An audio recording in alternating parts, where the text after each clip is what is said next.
क्या कश्मीर के पहलगाम में जो कुछ हुआ उसे लेकर इंडिया वर्सेस पाकिस्तान में वॉर हो सकती है? अगर भारत और पाकिस्तान में युद्ध होता है तो कौन जीतेगा? क्या पाकिस्तान के पास इतना पैसा है कि वो भारत से लंबा युद्ध लड़ सकता है? पाकिस्तान जिस एटम बम के दम पर बार बार धमकियां देता है, क्या वो भारत को वाकई में परेशान कर सकती है? दुनिया में कौन किधर खड़ा होगा? यह सवाल बड़ा महत्वपूर्ण है। क्या वॉर होगी? क्योंकि सोशल मीडिया पर जुबानी मिसाइलें खूब चल रही हैं। इंडिया से लेकर पाकिस्तान तक फिलहाल न्यूज़रूम जो है वो युद्ध के अखाड़े बन गए हैं। माहौल बिल्कुल बना है कि इंडिया पाकिस्तान में वॉर होने वाली है, कभी भी हो सकती है। दोनों देश के नेता जो है एक दूसरे के खिलाफ खुलकर बोल रहे हैं। लेकिन सवाल यह है कि क्या वाकई में कश्मीर को लेकर यह वॉर हो सकती है? जिस तरह से भारत ने पहलगाम पर आतंकवादी हमला हुआ उसके बाद झेलम को लेकर एक बड़ा फैसला किया, ऐसा लग रहा है कि पाकिस्तान उसे झेल नहीं पा रहा। पाकिस्तान से बहुत शोर आ रहा है। पाकिस्तान खुलकर भारत को धमकियां दे रहा है कि अगर पानी रोका तो यह वॉर की तरफ पहला कदम होगा। पाकिस्तान धमकी दे रहा है कि हम पानी रोकने पर हिंदुस्तान की जबान खींच लेंगे, सांसें बंद कर देंगे, कश्मीर के दरियाओं में खून बहा देंगे। बिलावल भुट्टो तो और आगे बढ़कर कह रहे हैं कि सिंधु दरिया हमारा है, या तो हमारा पानी बहेगा या खून बहेगा। लेकिन हमें लगा कि जब ये सारी चर्चाएं चल रही हैं तो क्यों ना इसका जवाब ढूंढा जाए। हालांकि अगर दिल पर हाथ रखें तो हिंदुस्तान से लेकर पाकिस्तान और सारी दुनिया को इस सवाल का जवाब पता है कि अगर भारत और पाकिस्तान में युद्ध होता है तो इस युद्ध का नतीजा क्या होगा। लेकिन फिर भी हमें लगा कि भावनाओं से आगे बढ़ के एक रियलिटी चेक करते हैं। बकैती करने की जगह, ज्ञान देने की जगह, टीवी पर जो वो हो हल्ला शोरबाजी होती है उसकी जगह असलियत देख लें। और असलियत की शुरुआत पैसे से होती है, क्योंकि सारा खेल पैसे का है। और जहां तक पैसे की बात है, भारत की 3.5 ट्रिलियन डॉलर की अर्थव्यवस्था है, जो पाकिस्तान की केवल 376 अरब डॉलर की अर्थव्यवस्था से 10 गुना बड़ी है। अब यहीं से समझ में आ जाता है कि भारत एक लंबी जंग को लड़ सकता है, लेकिन अगर पाकिस्तान भारत से युद्ध लड़ेगा तो कुछ ही हफ्तों में पाकिस्तान टूट जाएगा, क्योंकि उसके पास पैसा नहीं है। और ये इमोशंस पर हम नहीं कह रहे, ये भारत और पाकिस्तान की अर्थव्यवस्था के आंकड़े बताकर कह रहे हैं। आपको जानकर हैरानी होगी कि पाकिस्तान की सेना का बजट भारत के रेलवे के बजट से कम है। अगर सैनिकों की बात की जाए, भारत के पास 14.5 लाख सक्रिय सैनिक हैं, जो दुनिया की चौथी सबसे बड़ी सेना है। जबकि पाकिस्तान की बात करेंगे तो 6.5 लाख सैनिक हैं। भारत का रक्षा बजट जो है वो 80 अरब डॉलर के आसपास है, जबकि पाकिस्तान का रक्षा बजट जो है वो 7-8 अरब डॉलर के आसपास है, यानी भारत से 10 गुना कम। और उसमें भी जो पैसा है वो IMF, चाइना की उधारी, उनके अनुदानों के सहारे है। जिस एटम बम को लेकर पाकिस्तान लंबी लंबी डींगे हाँकता और कहता है जी पाव पाव के एटम बम है, छोटे एटम बम है, बड़े एटम बम है, ऐसे एटम बम है। देखो, परमाणु युद्ध को लेकर आपको ये बात माननी पड़ेगी कि दुनिया में कभी भी ये हमला होगा तो वो बर्बादी करेगा। लेकिन पाकिस्तान अगर इस बात को लेकर खुश हो रहा है कि परमाणु स्थिति उसे ताकतवर बनाएगी, तो उसे समझना पड़ेगा कि भारत की गहरी रणनीति, भारत के ज्यादा संसाधन, बेहतर पुनर्जन्म की क्षमता रखते हैं। पाकिस्तान के साथ ये नहीं है। पाकिस्तान के पास सिर्फ एक दोस्त है जो उसका अपना वहम है। भारत की कूटनीति दुनिया से बेहतर है और पाकिस्तान के पास दोस्त के नाम पर सिर्फ एक है, उसका वहम। इसलिए कई बार लगता है कि पाकिस्तान जिस तरह से भारत को धमकियां दे रहा है वो हंसी का पात्र है, क्योंकि हकीकत पाकिस्तान की यही है कि उनके मुल्क में रोटी, बिजली, पानी का काल है। वो भारत से जंग की बातें करते हैं लेकिन अपने देश को संभालने की स्थिति में नहीं है। भारत से ख्वाबों में जंग जीत सकते हैं, हकीकत कहानी अलग है। और यह इतिहास भी गवाह है, यह आज की कहानी नहीं है। साल 1947 में पाकिस्तान ने कश्मीर को हड़पने की कोशिश की, भारतीय सैनिकों ने उल्टे पांव दौड़ाया था। साल 1965 में पाकिस्तान ने युद्ध छेड़ा, उन्हें लगा कि शायद हम कमजोर हो गए हैं। लाल बहादुर शास्त्री साहब ने उस वक्त लाहौर की दहलीज पर ले जाकर तिरंगा फहराया था, हवा टाइट कर दी थी। साल 1971 में पाकिस्तान के 2 टुकड़े हिंदुस्तान ने कर दिए थे। दुनिया में सबसे ज्यादा सैनिकों का आत्मसमर्पण उसी दौरान हुआ था। 93,000 सैनिकों ने समर्पण किए थे और वो तस्वीरें आज भी पाकिस्तान को शर्मिंदा करती हैं। पाकिस्तान 2 हिस्सों में बढ़ गया था, बांग्लादेश, और आज भी पाकिस्तान उस बात को लेकर रह रह करके लसता रहता है। 47 में बने पाकिस्तान के 2 टुकड़े हिंदुस्तान ने एक झटके में कर दिए थे। हम वही हैं। 1984 में पाकिस्तान ने जब होशियारी से सियाचिन पर कब्जा करना चाहा, हमने सियाचिन से उसे भगा दिया। ऑपरेशन मेघदूत हिंदुस्तान की वीरता का प्रमाण है। साल 1999 जब पाकिस्तान ने जनरल परवेज मुशर्रफ ने अपने ही प्रधानमंत्री को बेवकूफ बनाकर उनकी पीठ पर खंजर घोंपकर तख्ता पलट कर दिया था और कश्मीर में घुसने की कोशिश कर दी थी और दोस्ती का नाजायज फायदा उठाकर हिंदुस्तान को बेवकूफ बनाने की कोशिश की थी, तब भी हिंदुस्तान ने पाकिस्तान को पहाड़ों से धकेल कर भगाया।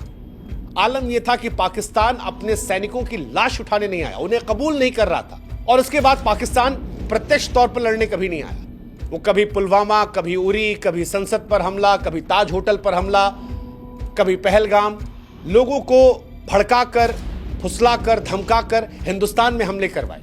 सीधी लड़ाई पाकिस्तान की हैसियत नहीं रही। जिस तरह से इन युद्धों के बाद पाकिस्तान को हमने सबक सिखाया।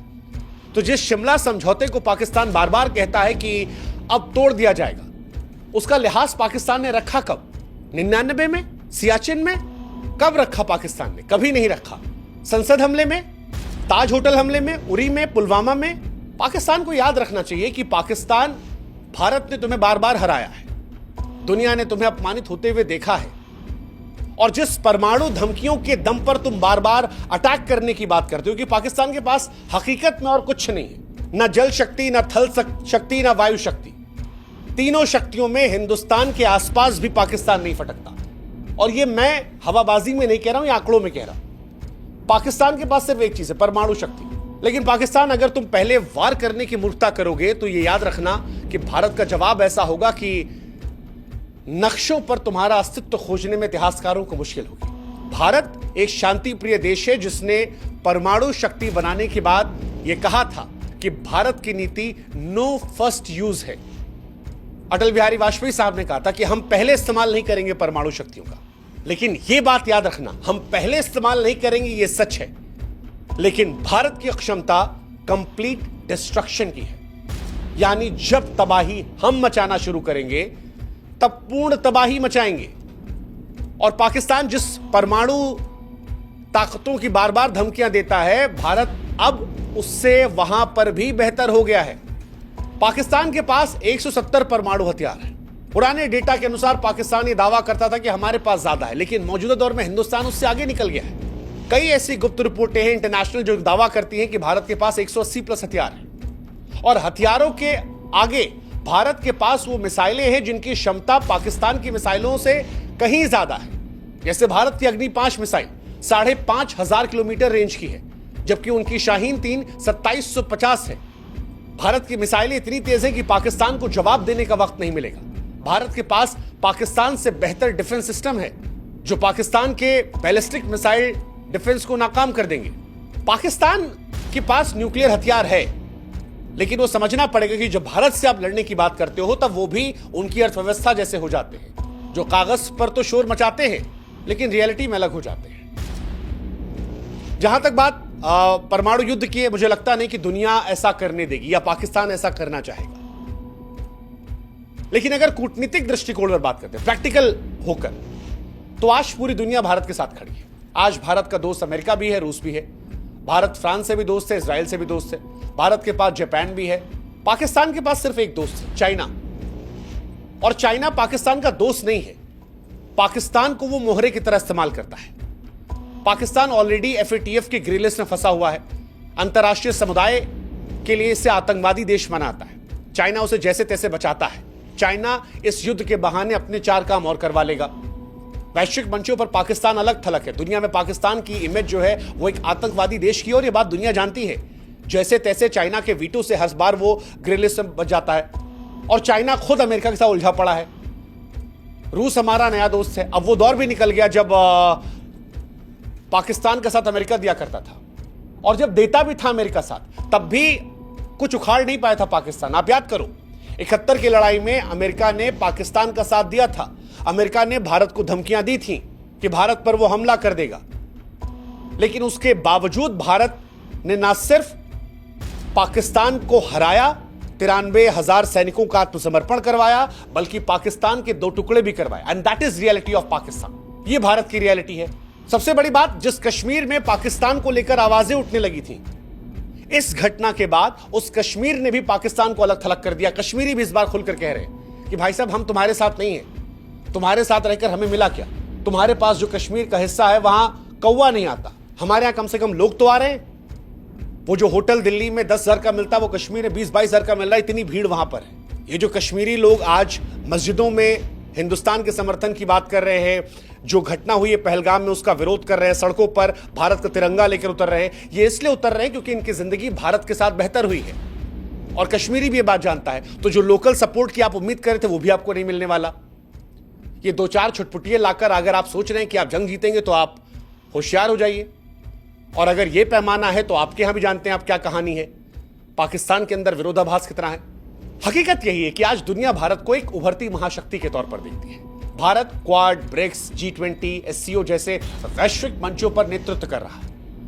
पाकिस्तान की हैसियत है कि FATF की ग्रे लिस्ट में फंसा हुआ है, आतंक का पनाहगार और दुनिया में अलग थलग। अगर पाकिस्तान युद्ध का सोच रहा है तो पाकिस्तान को समझना पड़ेगा कि लंबे युद्ध के लिए पैसा, संसाधन, सैनिक या रणनीति चाहिए जो उसके पास नहीं है। कुछ ही हफ्तों में पाकिस्तान की सैन्य ताकत खत्म हो जाएगी, लेकिन भारत पाकिस्तान के मुकाबले कहीं बेहतर संसाधन में है, कहीं बेहतर सैन्य में है, रणनीति में है, वैश्विक समर्थन है, आर्थिक मजबूती है।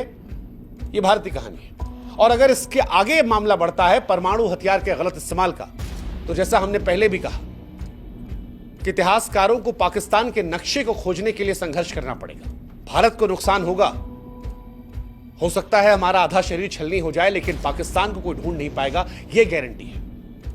और पिछले लड़ाई इसके सबूत है, चाहे वो 71 की लड़ाई हो 2 टुकड़ों में बांटने की, करगिल की लड़ाई हो, बालाकोट का जवाब जिस तरह हमने दिया, पुलवामा हमले का जवाब, ये पाकिस्तान को याद रखना चाहिए। 12 दिन के अंदर आतंक के तमाम अड्डों को नेस्तनाबूद कर दिया था, F-16 गिरा दिया था। और जिस अभिनंदन की चाय को लेकर वो कई बार मजाक उड़ाने की कोशिश करते हैं, पाकिस्तान की संसद में बयान है कि अभिनंदन को लौटाने का दबाव किस तरह था, किस तरह लोगों के पैर थर-थर कांप रहे थे। और ये हिंदुस्तान का जवाब नहीं है, ये पाकिस्तान की संसद में उनके सांसद का बयान कोट है कि टांगे कांप रही थी, डर ये था भारत हमला न कर दे, इसलिए अभिनंदन को लौटाया। ये चाय की नौटंकी सोशल मीडिया पर, टीवी डिबेट के तमाशों में अच्छी लगती है, रियलिटी जो है इससे बहुत अलग है। और रियलिटी यही है कि ये वो भारत नहीं है जो खामोश बैठता था, भारत है जो फैसले ले लेता है। अब हम उससे आगे निकल रहे हैं जहां एक गाल पे थप्पड़ खाओ दूसरा आगे कर दो। अब यह है, अगर गाल पे थप्पड़ मारोगे तो ऐसा मारेंगे कि लौट के गिरोगे। जवाब देते भी हैं, हिसाब भी करते हैं। और इसीलिए इस रियलिटी को पाकिस्तान को भी एक्सेप्ट करना होगा कि जिस देश के गोदाम खाली हो, हवाई जहाज जर्जर हो, अर्थव्यवस्था दिवालिया हो चुकी हो, वो भारत जैसी सैन्य महाशक्ति को चुनौती नहीं दे सकता। इतिहास के पन्ने जब पलटे जाते हैं तो कुछ मुल्क अपनी वीरता से अमर होते हैं और कुछ कायरता से मिट जाते हैं। पाकिस्तान आज उसी दूसरी श्रेणी में खड़ा है जिसने पराजय, पतन और प्रवंचना का प्रतीक है। हिंदुस्तान शांति चाहता है, पर शांति समाधान के साथ, सम्मान के साथ। भारत धैर्यवान है, लेकिन भारत कायर नहीं है। भारत सहनशील है, लेकिन भारत अपने आत्मसम्मान से समझौता नहीं करता। और अगर गलती से भी पाकिस्तान ने ऐसी कोई हिमाकत करने की कोशिश की तो यकीन मानिए इस बार बांग्लादेश नहीं बनेगा, इस बार सियालकोट नहीं बचेगा, इस्लामाबाद का नाम भी जो है वो इतिहास से पहुंच जाएगा।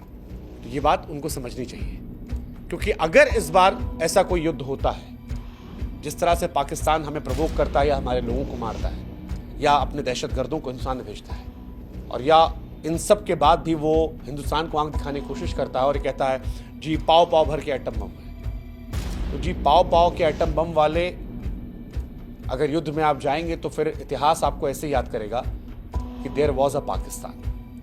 1947 में बना था, 21वीं सदी में अंत हो गया। आशा करते हैं कि इंसानियत उस दौर में ना जाए। हकीकत, वास्तविकता को हम सब समझे। बार बार हम कह रहे हैं कि युद्ध हमें नहीं चाहिए।